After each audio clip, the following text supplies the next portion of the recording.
Hello, just another shot of you again, please. Last. Oh, there we go.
Hello, everybody.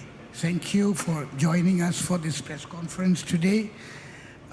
This is a press conference addressed jointly by Indigenous Environmental Network, Acción, Ecologica from Ecuador, and WALHI from Indonesia, along with Global Forest Coalition. We are addressing REDD+, perpetuating deforestation and rights violation. So it's more than 15 years now that REDD was formalized. The core issues of reducing deforestation and forest degradation, and with that was added sustainable forest management and enhancing of forest carbon stocks. And where are we right now at the end of 2024? Rate of deforestation still alarming, and in some regions it is rising. There have been a ton of global pledges to stop deforestation. One starts by the SDGs, which says stop deforestation by 2020. We have passed that. And the next targets are all 2030.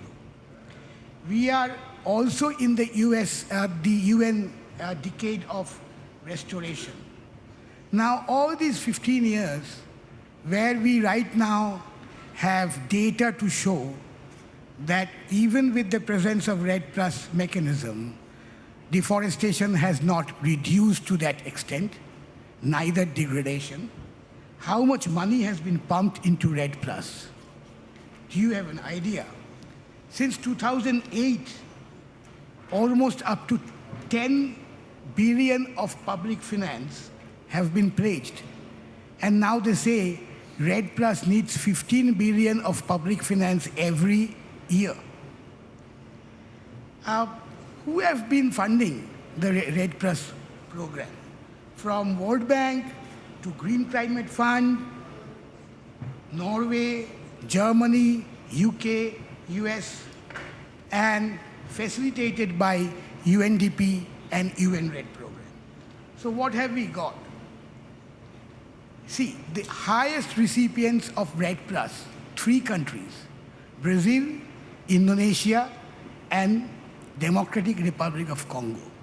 And if you see the latest data, all these 3 countries stand as the highest deforestation rates, still today, after 15 years.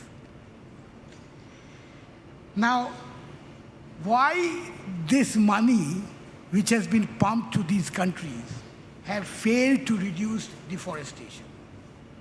So, and then when we see how the REDD programs have transformed into forest carbon offsets, protected areas has been turned into REDD Plus projects. In the name of REDD Plus projects, you have logged forests. In the name of REDD Plus projects, you have monoculture plantations with huge negative impact on the communities, on the indigenous people, on women and children, including sexual violence. Now, what does that mean to us? Why the REDD Plus, which was conceptualized and it was passed in the UNFCCC with the so-called non-binding safeguards mechanism in 2000 in Cancun, is not doing what it should do. Rather, in the third of the series of REDD Plus briefer that we published from Global Forest Coalition in Bonn, we said it has failed. Who has really benefited from REDD Plus? And so now, the thing is that should we continue with this kind of a mechanism which is failing repeatedly and which is perpetuating deforestation and which is perpetuating rights violation? So with giving more details, sharing more experiences, we have with us Uslaini Chaus from WALHI, Indonesia. Uslaini?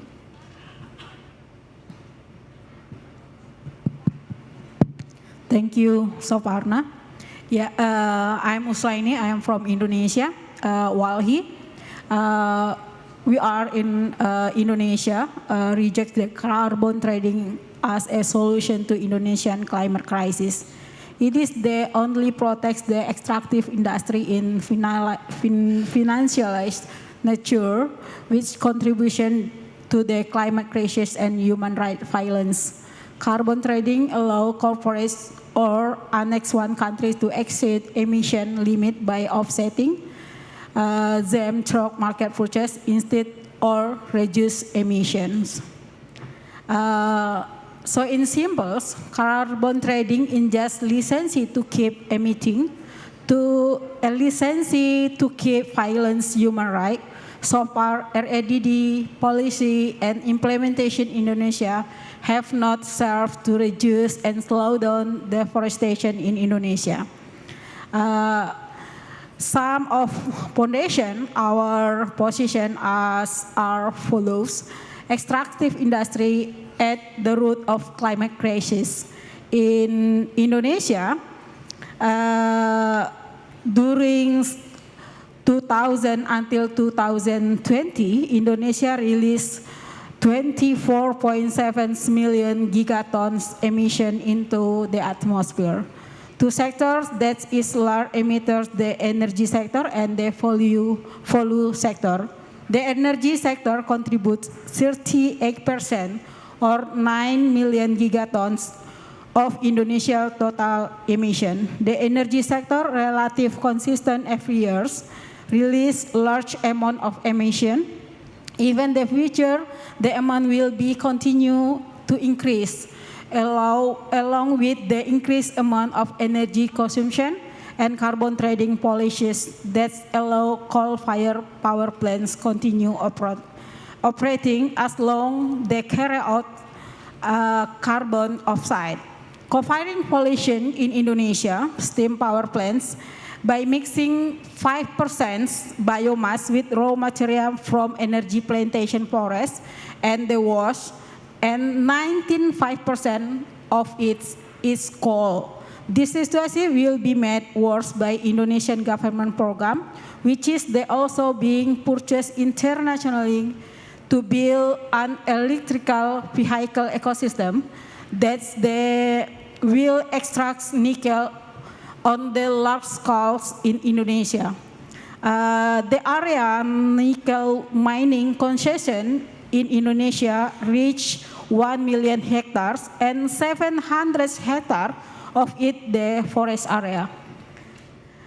Slow recognition of customary area and people-managed area. The extraction regime is not only the heart of climate crisis, but also the root of land inequality in Indonesia. The Indonesians have hundreds over 50% on 97 million hectares of land to corporate for forestry, for plantation, for mining, while 10%, 33 million hectares of ocean allocated for offshore oil and gas extraction. Meanwhile, the state delay recognize the right of local communities and the customary areas.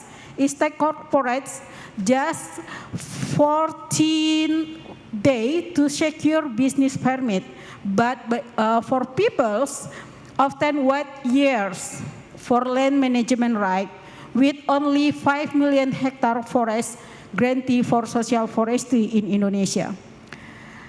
And 3, ecological disaster, land grabbing, criminalization of the peoples. Data from WALHI from 2015 until 2021 show that there have been more 27,660 disasters, and they continue and increase. 19% of disaster continue by hydrometeorology disaster or disaster influenced by climate condition, such as flood, landslide, and extreme weathers. The disaster have caused more than 10,000 people to die and go missing. Meanwhile, the number of injuries, displaced, and affected victims raised by 43 million people in Indonesia. Not only does it increase ecological disaster, the massive granting to extractive industry permit at the present of 6 million of customary lands and people managed area and criminalize thousands of indigenous people, farmers, and local communities in Indonesia. Ultimately, the trading permit to continue to emit either by extracting underground fossil oil using fossil fuel by offsetting carbon will only worse to climate crisis, ecological disaster, land grabbing, exclusion of indigenous people and local communities, criminalization, and violence. Meanwhile, the rules of capital are strengthening their economic and political position so they can continue to enrich themselves and control all national and global policies. Thank you. Thank you, Uslaini. In Indonesia is a fit case where in the name of REDD+, without additionality, you put a project in the pitlands and then start deforesting the secondary forest by giving concessions to mining. So this is REDD+ in Indonesia. Thank you. Thank you, Souparna. More than 60 years ago, the oil companies knew already that global warming was caused by extraction and burn of fossil fuels. More than 60 years old. And they invented a lot of things. They put billions of dollars in order that to hide this reality. And also they put a lot of money in order to distract the real solutions, which is to leave fossil fuels on the ground regarding climate change. And one of the things that they do, the oil companies, together in collusion with the governments, is to use United Nations as an institution that could be useful for their interests. And this is why in the Convention of United Nations of Climate Change, they decided to promote what is called offsets. And in the middle of these evil ideas, they also thought, many years even before Cancun, that to put the forests in the offsets schemes would be a good idea. That is also reproduction of has been happening in the US since the years 70s, to make ecosystem services, environmental services through forests, and now, of course, through everything that we can imagine. This is what it has been discussing and negotiating in this COP2. So this is how REDD appeared. They say, okay, we are going to use forests, extracting from them everything that could mean as a sacred space, as places full of life and biodiversity. No, we are going to start to call forests as carbon sinks, because this is convenient for them. For them, when I say them, you know, which I am referring to, no? Oil companies in collusion with the governments, with the financial institutions, with not only oil and mining companies, but many other corporations are involved on this. And yes, more than 15 years have passed since REDD, and now REDD Plus has been moving around the United Nations, as now in the Article 6.4 is already in. So it's, you know, they succeed. But what they do not succeed is that we are not fools. People understand very well what is happening there. And this is how even our governments, the transnational conservation corporations are doing, which is going and taking advantage of the impoverished people, some indigenous peoples that are being threatened, and you know, things like that. They arrive and they say, okay, we are going to give you a little bit of money in order to recognize what you already have been doing forever, for millennials, to protect the forests. And of course they say, okay, this could be a good idea, we need money. But what they don't say is the other side of the coin, which is with the credits that we obtain from your forests, we are going to give the polluters the right to continue polluting. So this is what we do in Ecuador. Ecuador, please tell me if I am talking too much. In Ecuador now, in 1 minute, we are having 12 hours of power cuts with no electricity because of the droughts. We don't have any more water in the dams, in the electric dams. 12 hours a day. Can you imagine how a country can survive with this? But even because of this problem, which is enormous, we are still going to the communities and telling them, please don't sign any contract that has to do with what we call in Ecuador, bonos de carbono. Carbon bonds. They use the word bonos because they don't know what is really a bond. But they use this word, los bonos de carbono, because this will cause human rights violations, collective rights violations, and nature rights violations too. So we invite you, everybody here, to also to think that we have to stop offsets, and that means also to stop the REDD projects in the United Nations and everywhere. Thank you.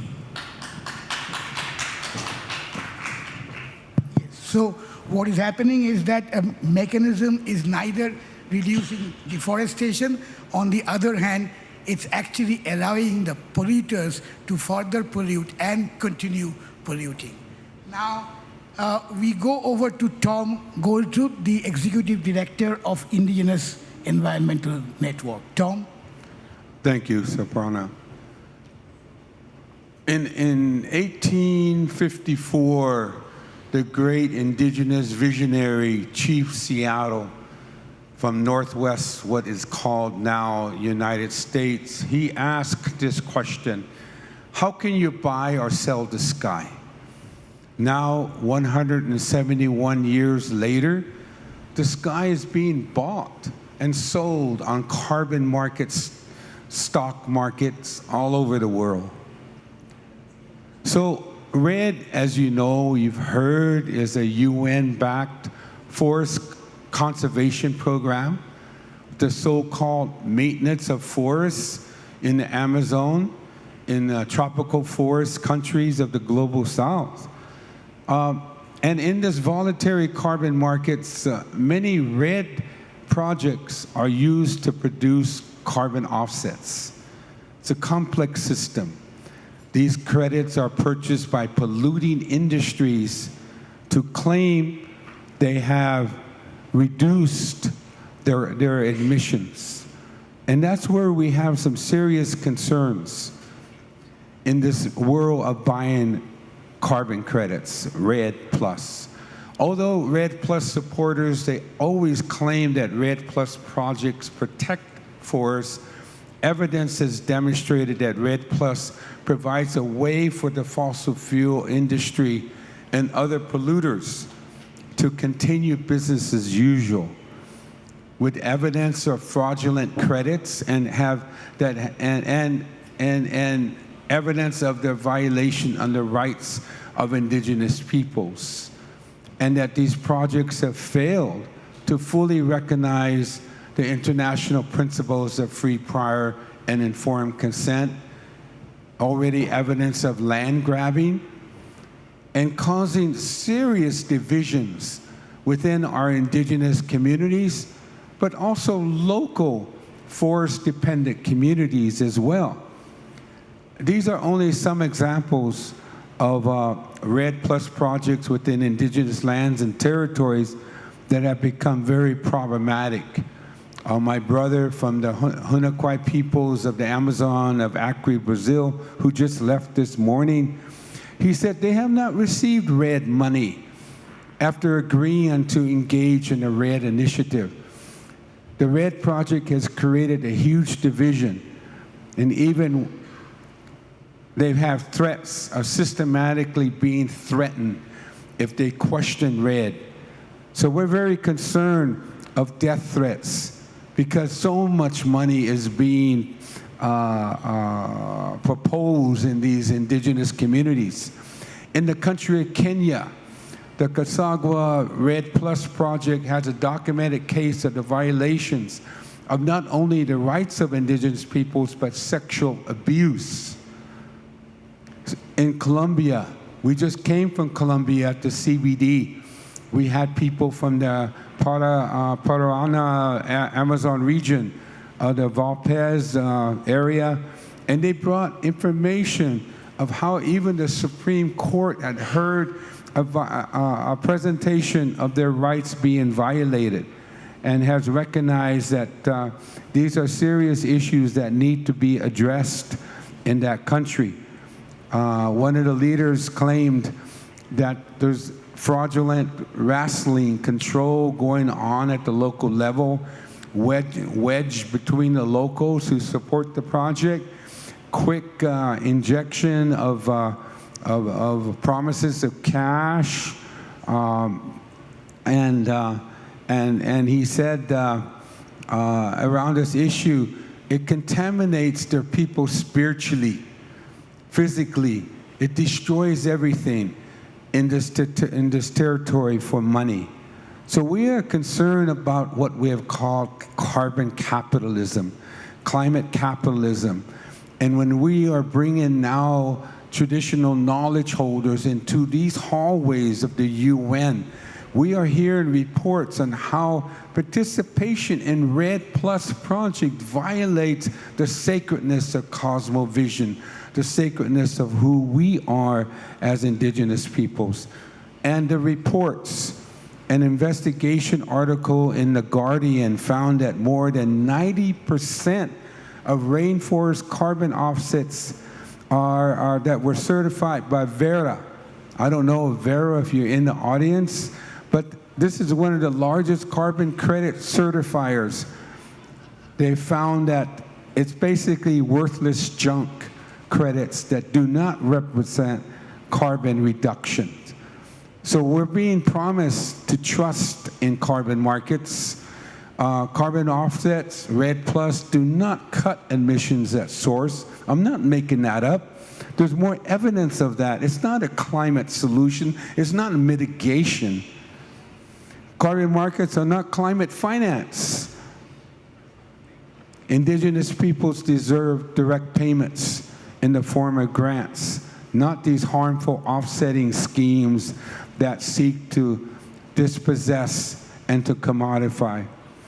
So we're very concerned about these carbon cowboys coming into our backyard. They have to be held accountable. So it's very difficult in this campaign from colonialists and the financiers and the investors to battle against them because there's big money behind us. So part of my presentation to say that many of us as indigenous peoples are questioning and rejecting this as a solution. And the outcome here, the push to get Article 6 passed, the heart of the COP29 carbon trading is Article 6 of the COP21 Paris Agreement, and it sets a framework for international cooperation through carbon markets. Article 6 allows countries to buy and sell international transfer mitigation outcome to generate $1 trillion per year once it's launched. So money talks, but it's a form of genocide. That's what I fear that's being that's going to result here in this. So thank you very much. Thank you, Tom. So not only REDD has failed, but REDD is a great climate illusion. And so if you go to the website of Global Forest Coalition, yesterday only we released our 4th briefer, The Great REDD Climate Illusion. And now, if you have questions or comments. Yeah, I would like to add of, in America Latina, we created a map, a virtual map, about all the fall solutions. And you can go to the website, to the Facebook site of La Plataforma Latinoamericana de Justicia Climática, or Demanding Climate Justice, America Latina.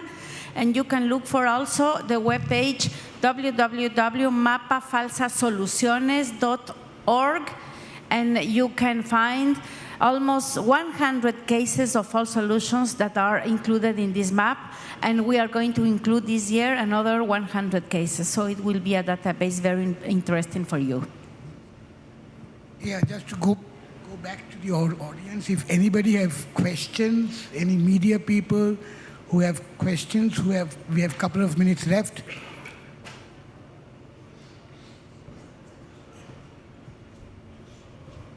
Yes, why not? While we can surely argue that the REDD program has been a big failure from so many perspectives, could you briefly go to summarize what will be the alternatives that you will expect from government in this sense in your respective countries? Like just to give a future perspective. So our point is, the forests were already being conserved and protected for centuries by the indigenous people. So why not go back to them? Why do you need UNDP? Why do you need UN REDD? Why do you need the states to get the money, and nothing goes for those who are the actors, the main actors? So collective rights and tenures of the indigenous peoples and forest communities, including women, should be the priority if we really want to reduce the deforestation. And where that is not being done, it has to be restored. Many post-colonial countries, the state still not have done this. And the state is not the main actor to reduce the deforestation. They can't. It's the communities who have to do it. So the priority should be for collective and tenure rights for the indigenous peoples and the forest communities, including women, and their self-governance and management of the forest and natural resources. That can only conserve, protect, reduce deforestation.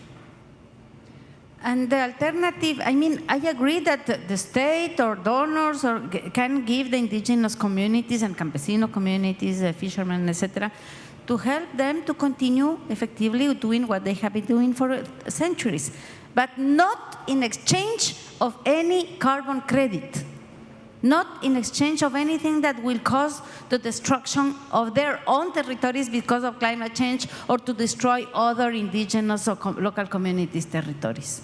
So no to exchange of carbon credits when we talk about supporting the local communities to protect their forests. Thank you.